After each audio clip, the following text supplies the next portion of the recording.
To confirm that a user can access the email that is provided, we need to send an email with a confirmation link to that email, which the user has to click.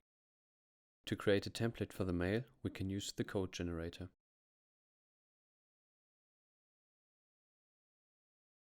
After generating the mail template, we need to adjust the subject and the email of the sender, usually an email with your domain.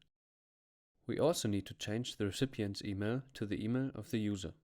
Also, let's add the name of the user to the address name. Now we need to adjust the mail's content. Since this is an email for confirming your email address, we need some text explaining the mail and a link for confirmation. To make the confirmation work though, we need two things: a field for the verification status and a verification key. That key is needed to confirm the access to the provided email. To generate a verification key, we can use generate authentication token to generate a random token. Next, we need an action to verify a user with a token. This takes a token as a parameter and checks if a user with that verification key exists. If so, the user's verification is set to true. If the verification has already been completed, we can set an error message for that.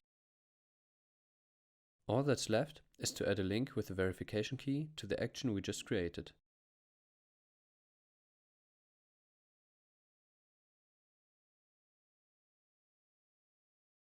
Now you can use the verification status of the user to restrict certain actions.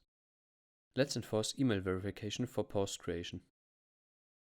For that, we just need to check the verification value of the user that is currently logged in. Now, users need to verify the email address to create a post on your website. Alternatively, you could prevent the login altogether if the user hasn't confirmed the email yet by adding a before login to the sessions controller config where we check if the user is confirmed.